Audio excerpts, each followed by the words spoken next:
जय हिंद दोस्तों, स्वागत है आपका हमारे YouTube चैनल 92 एडू पर। आज हम आपके लिए एक और बहुत ही अच्छा कॉन्सेप्ट लेकर आए हैं। ये कॉन्सेप्ट है कि आपने कभी ना कभी जरूर सुना होगा कि जब पानी बर्फ में बदलता है तो उसका घनत्व तो कम हो जाता है। क्लियर? पानी जब पानी बर्फ बनता है तो उसकी जो डेंसिटी होती है, जो घनत्व होता है, वो कम हो जाता है। लेकिन अब मेन मुद्दा यह है कि घनत्व कम क्यों होता है पानी बर्फ में? क्योंकि ठोस वस्तु का घनत्व तो अधिक होता है। तो सबसे पहले ये सुनो, घनत्व क्या होता है। सबसे पहले हम जाने घनत्व को आप ऐसे समझ सकते हैं कि घनत्व का घन भर ले लो। घन मतलब घना, अधिक से जो चीज अधिक से अधिक घनी होती है। जैसे पानी थोड़ी जैसे फैला हुआ पदार्थ होता है, एक मान सकते हैं पानी फैला हुआ पदार्थ होता है। लेकिन बर्फ तो ठोस होती है, घनी होती है। लेकिन इसका घनत्व तो कम क्यों होता है जब ये घनी होती है? घनत्व का मतलब होता है जो चीज जितनी अधिक घनी होगी। जैसे अगर ये वाला एक अणु है, एक ये है, कुछ पदार्थ मान लो चलो, और इसमें अंदर इस प्रकार से अणु है, ठीक है, और इसमें अंदर इस प्रकार से है। तो कौन सी वस्तु ज्यादा घनी है? ये वाली। उसके एकांक आयतन में जितने अधिक अणु होंगे उतनी ही वो वस्तु घनी होगी। मतलब घनत्व का ये कुल मिलाकर ये कहलाता है घनत्व, कि कोई वस्तु जितनी अधिक घनी वो वस्तु उतनी अधिक, उस वस्तु का घनत्व उतना अधिक होता है। तो चलो, ये तो घनत्व की बात। अब मेन बात ये आती है कि पानी जब बर्फ में बदलता है उसका घनत्व गिर क्यों जाता है, उसका घनत्व कम क्यों हो जाता है। चलिए देखते हैं घनत्व क्यों कम होता है।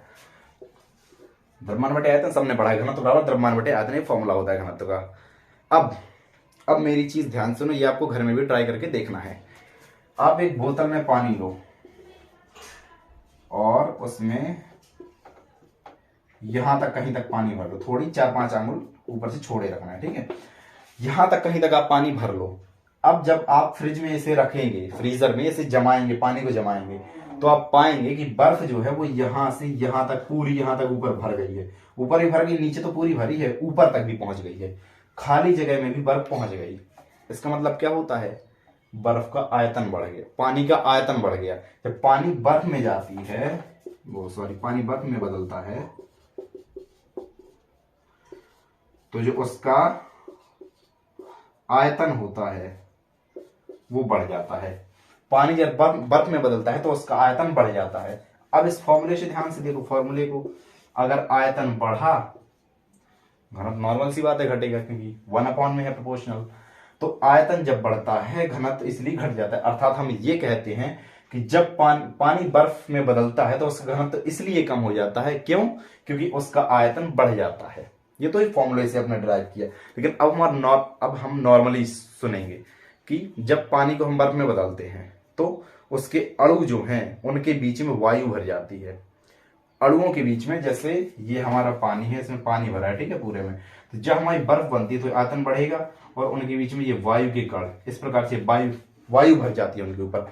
और जैसे बीच में वायु भरी तो और थोड़ी दूर दूर हो गए। इस प्रकार से बर्फ का घनत्व कम होता है पानी के घनत्व से, इसलिए बर्फ पानी पर तैरती है। तो आज का कॉन्सेप्ट यहीं पर खत्म होता है। मेरे ख्याल से आपको ये समझ में आ गया होगा। समझ में आया तो कमेंट्स में जरूर बताएं। Thank you so much.